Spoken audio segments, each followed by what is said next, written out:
Dark Winds Season 4 Review. Zahn McClarnon's Western Noir thriller packs a powerful punch with a new villain. Although big names like George R.R. Martin and the late Robert Redford, to whom the Season 4 premiere is dedicated, likely helped get the show on the road, Dark Winds has proven time and again that it can run on its own merits. As I wrote in my review of Season 3 last year, the series set a high bar for itself from the very beginning, and that standard has been met yet again by Zahn McClarnon, Keogh Gordon, Jessica Matten, and the rest of the cast, including, perhaps most notably, series newcomer Franca Potente. As is Dark Winds tradition, Season 4 presents audiences with another loose adaptation of a Tony Hillerman novel, this year tackling the ghost way. Some time has passed since Emma, Deanna Allison, left McClarnon's Joe Leforn, and the break has been a time of meditation and personal healing for the lieutenant, who slowly reorients himself to traditional Navajo ways from which he's often strayed. But after a young girl from a local Catholic school is reported missing, Joe reunites with Jim Chi, Gordon, and Bernadette Manuelito, Matten, to track her down.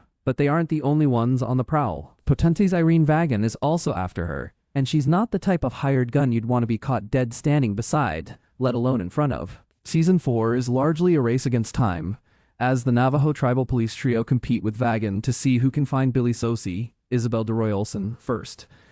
An investigation that spans beyond Navajo land and into 70s Los Angeles. Since AMC first greenlit the series, its biggest asset has always been the casting of Zahn McClarnon, who also serves as executive producer. Over the past 3 seasons, McClarnon has more than proven himself as a strong and resilient leading man who understands the complicated psychology of this depiction of Joe Leforn as if it were his own. After the personal horrors he endured in Season 3, McClarnon's Joe seems to have just taken his first breath of fresh air in years. And after where we left him last, we can't help but smile at the thought. He still wants Emma back, of course, but he's taking the time to better himself and find the balance in his life that he had lacked for far too long. Letting go of the tragedies and mistakes that have long held him back, Joe leans into the man he once was, and Dark Winds is better for it. Although Joe's future is not quite in doubt like it was last season, McClarnon makes every moment count, and he's still just as charming on screen. The Western star infuses a hopeful enthusiasm into the character that was certainly missing last year, one underlined masterfully by a commitment to his on-screen bride, even from afar. Before Season 4 even flirts with the idea of heading west, the premiere, Kutsita Ane, Baptism by Fire, opens with a literal bang that echoes throughout the whole season. Dark Winds wastes no time before introducing us to its latest antagonistic force in Irene Vagan, the seemingly heartless killer who is on the hunt for the wayward schoolgirl and those closest to her. A gender-bent version of the character from Hillerman's novel, Potente reinvents this absolute machine of an assassin in every frame, turning her into a terrible force reminiscent of the Terminator. An opening shootout at a local diner is a bloody affair that sets the tone for the whole season, as if reminding us that there's plenty of gas left in the tank. Make no mistake, Season 4 is the most intense that Dark Winds has ever been, with high personal and professional stakes that could change the reservation forever. In terms of those stakes, Dark Winds is at its best when it leans into the dynamic between Gordon and Matten, who explore what Jim Chi and Bernadette Manuelito might look like together on the job. Upon Byrne's return to the res last season, the pair have struck up the genuine romance that fans have been waiting on pins and needles for since the show began. Although that spark has become a steady flame, it isn't without its own unique challenges that could easily put the whole thing out.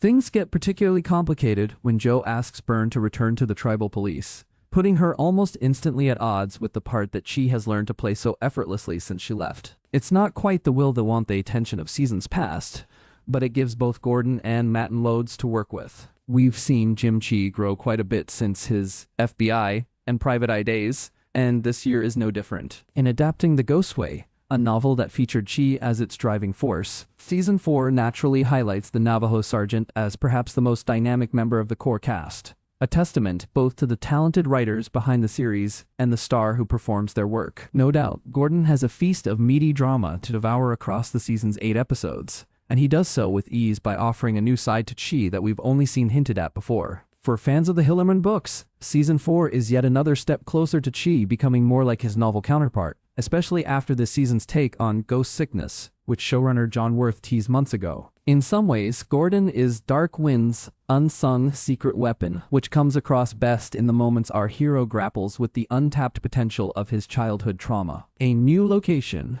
a new villain, and old favorites make Dark Winds Season 4 the most ambitious one yet. Of course, Matten's no stranger to an excellent on-screen performance either, though hers is perhaps more understated by comparison. After everything that occurred at the border, Byrne isn't entirely sure where she fits on the force, but that changes the moment she's pulled back in by Joe, who hopes that she might pick up where he considers leaving off. If Chi was the thread that connected the two last season, then Matten is the glue between her co-stars this year. After binging all 8 episodes of Dark Winds Season 4, don't worry, this is a spoiler-free zone. What makes this season land is distinct character arcs, an indestructible villain, and the potential for future mysteries. Admittedly, the plot stretches a bit thin at times, and the venture to Los Angeles may feel like an unnecessary detour to those who have grown accustomed to the breathtaking vistas and shrubby chaparral of the New Mexican desert. But the fact is that Dark Winds knows how to pack a powerful punch, and it doesn't take its temporary shift in location, or its overarching mystery,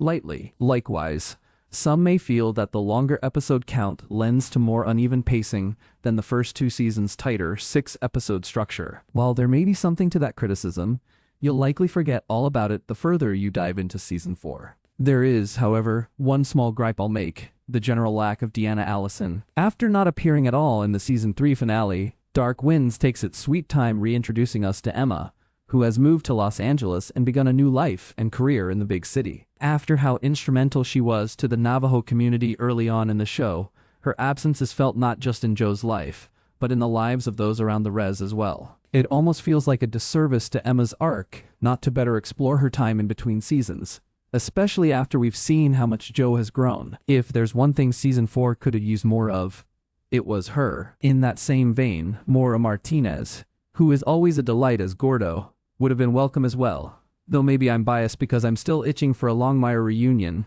These small issues aside, Dark Winds Season 4 continues to live up to expectations. With a killer writing staff behind the series, each twist and turn is as unexpectedly delightful as the last. I'd love to speak more about the talented force that is Franca Potente this year, but I'd be too afraid of spoiling something along the way. Her on-screen chemistry with McClarnon works uncomfortably well, and seeing her in action brings back horrific memories of Nicholas Logan's Coulter Wolfe from Season 2. I'd also be remiss not to mention newcomers Chask Spencer. Yes, there is another Twilight reunion this season.